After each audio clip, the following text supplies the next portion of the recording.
Halo, balik lagi dengan gua. Siapapun nggak peduli lah siapa gua ini. Nah, jadi hari ini gua pengen bahas masalah raih sukses di usia muda dengan 10 kiat sederhana. Nah, kiat-kiat apa saja sih yang gua pengen bahas kali ini dengan lu pada? Yang pertama itu hidup tuh nggak usah takut susah ya. Jadi gimana ya kalau hidup takut susah tuh, gua besok mau makan ini nih, susah. Gue nggak ada duit segini banyak, ujung-ujungnya lu pinjem sama orang, terus orang itu pada ngejauh gara-gara lu pinjemin duitnya. Iyalah, lu pinjemin 1 M gimana ngejauh orang. Kalau lu pinjemin gue pinjam 2.000 ya pasti dipinjemin 2.000. 2.000 sekarang di zaman ini apaan sih gitu loh. Jadi kalau menurut kita itu kita gagal di hari ini, ya besok harusnya lu pikir gimana harusnya lu harus bisa lebih semangat lagi besoknya gitu loh. Jangan gua hari ini gagal nih, gua gimana hari ini ya, terus gimana. Hindarin lah yang namanya pikiran negatif. Coba berpikir positif, positive thinking. Nah, itu bisa lebih ngemudahin lu dalam semua aspek kerjaan lu. Terus juga ya lu harusnya kerja keras yang cerdas. Bukannya kerja keras tuh 1 kali 24 jam lu harus kerja gitu ya. Gue dulu begitu sih emang, tapi ngebuahin hasil sih. Jadi lu harus kerja tuh cerdas gitu loh. Lu kerja hari ini, lu bisa produksi apa gitu hari ini, lu bisa ngasilin berapa rupiah hari ini. Terus apalagi lu contohnya nih, lu atau sekarang kan masih ada kayak ojek online gitu. Lu mau ngegojek kayak mau ngegrab kayak silakan segala macem. Nah itu kan bisa ngemudahin lu. Zaman dulu ya, gua kalau misalnya cari kerja aja itu sudah setengah mati. Gua harus ngeprint laporan apa segala macam, lamaran kerjaan segala macam, gua masukin di map. Gua itu ngeprint itu sampai 20 lembar, atau enggak gua mau ngeprint itu 30, kayak overdosis sudah 30 lembar. Gua taruhin di ini, ada terima kerjaan enggak, ada terima lowongan kerjaan enggak. Itu dulu, zaman dulu susah. Emang zaman sekarang sih emang susah aja cari kerjaan yang pas ya buat kita ya. Jadi menurut gue sih kalau misalnya lu ada motor nih, ya lu fungsiin lah motor lu. Lu ada mobil nih dari nyokap lu, atau enggak lu beli sendiri, atau ya belum belum bisa lah ya beli sendiri ya di usia muda ya, apalagi lu masih kuliah. Lu beli mobil sendiri itu bullshit lah bagi bagi yang masih kuliah-kuliah gitu. Kalau misalnya baru terjun ke dunia bisnis gitu segala macam itu bullshit. Tapi kalau lu misalnya lu sukses di usia muda, usia 20, 21, terus ada yang support lu, itu mudah-mudahan ya berhasil. Jadi menurut gue sih ya usahain yang ada. Lu punya laptop nih, atau lu sekarang punya gadget yang bagus nih, lu cari-cari, lu browsing jualan apa kayak di Shopee, kayak di Tokopedia, kayak di segala macam. Lu bisa jualan kok segala macam. Sekarang itu mudah, gampang banget itu jualan. Buat jualan apa aja, jangan jual narkoba aja ya. Gampang sih jual narkoba, lu tinggal ini aja segala macam, kontak yang punya bandar BD gitu, lu kontak segala macam. Tapi ujung-ujungnya ya lu ketangkep, jadi tai lu di ini, di penjara lu, goblok itu namanya. Untungnya sih gede ya, buntungnya juga gede. Lu ketangkep, lu digebukin di penjara, lu diapain, di caci maki di penjara, terus lu dihina-hina keluarga lu, kayak gimana. Em, buat kita kita yang generasi muda, janganlah gitu. Jangan yang namanya main-main sama narkoba. Narkoba tuh bener-bener parah itu. Next, bersahabat dengan resiko. Ya kita harus bersahabat lah dengan resiko ya. Kita punya usaha ini, kita nggak mau resikonya tinggi ya, kita bisa usahain biar nggak apa namanya nggak rugi gitu loh. Nggak rugi. Jadi kalau misalnya lu mau resikonya kecil, ya lu modal lu kecil. Kalau resiko modal kecil, ya untung pasti kecil. Kalau modal lu gede, ya resikonya gede, untungnya juga gede gitu loh. Kayak gue bilang tadi, kalau lu jual narkoba aja untungnya gede, resikonya gede juga, modalnya gede juga, sama aja. Nah, terus juga bersahabat dengan resiko tuh nggak gimana ya, kita tuh, eee, dengan resiko tuh nggak usah takut lah. Pasti ada yang namanya turun, naik, naik turun mah itu udah biasa, gue juga udah biasa itu naik turun.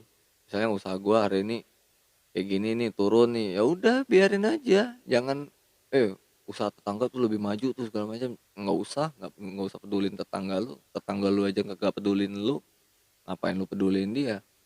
Jadi kalau misalnya dengan resiko sih, ya lu mau usaha apa gini, lu harus tahu resikonya apa. Jangan lu mau usaha ini tapi lu nggak mau ada resiko, mending lu tidur aja di rumah coy. Terus juga memilih pendidikan tuh sesuai minat dan bakat. Kalau minat lu otomotif, ya lu ini aja sekolah otomotif gitu loh. Lu teknisi segala macam, lu hobinya gambar, ya lu ke inilah, ke arsitek kayak atau desain kayak segala macam.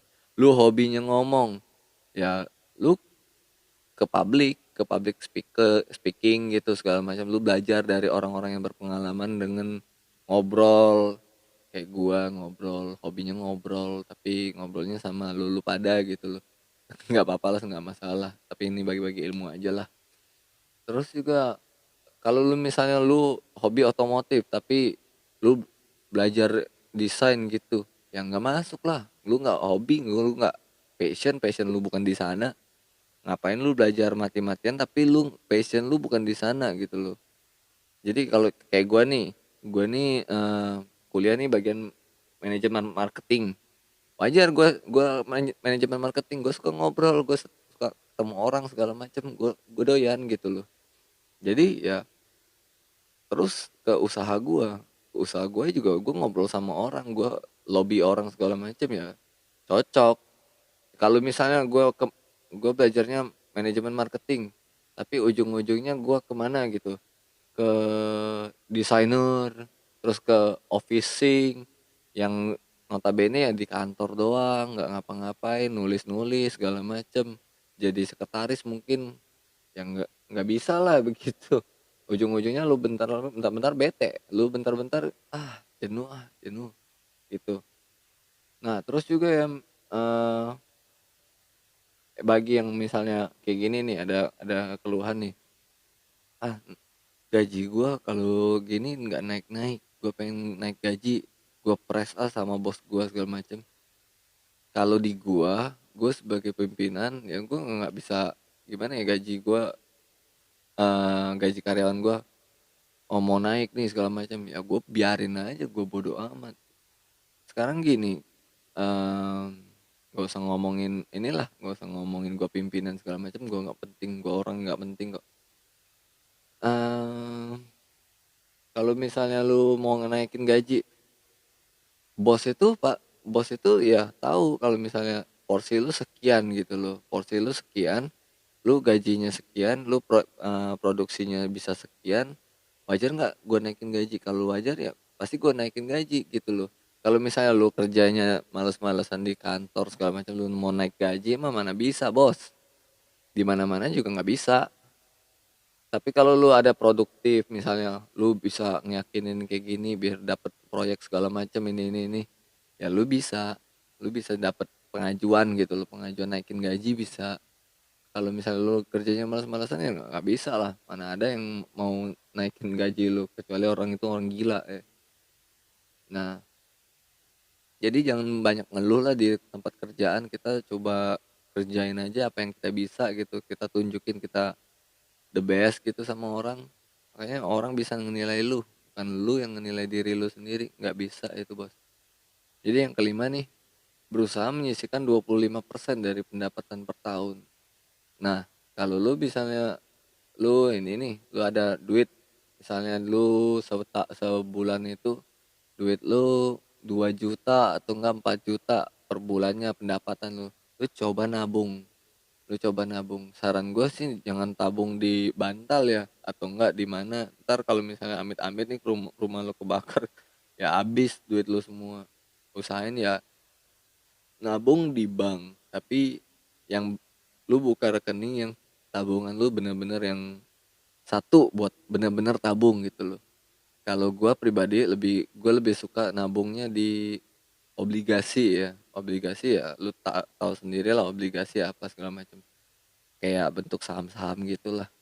Tapi kalau misalnya lu lebih nggak suka resiko nih yang kayak tadi gue ngomong itu ya lu jangan, lebih baik jangan, daripada lu nantinya nyesel duit gue nggak balik segala macem nyesel, mending lu buka tabungan aja satu, terus lu tabung di situ, lu konsisten nabung. Gue hari ini tabung harusnya seminggu ini gue sanggupnya 100.000 ya nggak apa-apa. Lu minggu ini lu mau nabung 30.000 nggak apa-apa bos, lu mau 10.000 aja nggak masalah, tapi yang jelas lu nabung gitu. Jangan lu terima duit nih lu buyar-buyarin segala macam, lu foya-foyain. Nah ini nih cerita gue nih, asal gue nabung ya. Gue nabung itu lebih parah loh. Jadi pertama kali gue gajian itu pertama kali gue gajian itu paling awet, gue cuma makan nasi ayam. Siang makan nasi ayam, malam makan nasi ayam tuh. Eh, jadi gue punya pengeluaran tuh konstan. Jadi di mana-mana kalau misalnya awal bulan tuh teman-teman gue pada ngajakin, yuk kita hangout yuk, kita ke mana yuk segala macam yuk.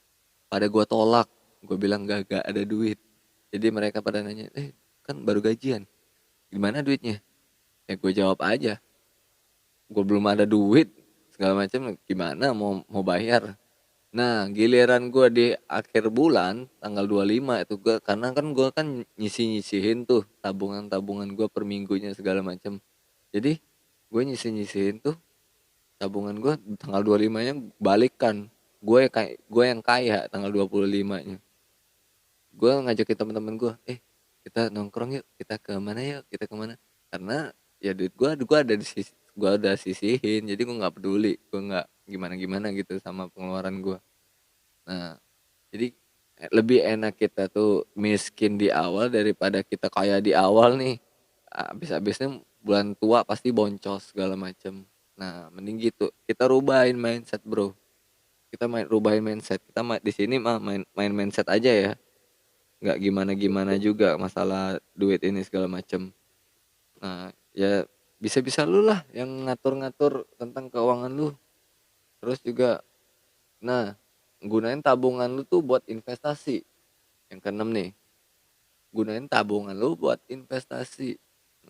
Kenapa gitu? Ya karena kalau misalnya lu tabung nih, lu pengen beli emas atau segala macam ya boleh-boleh aja.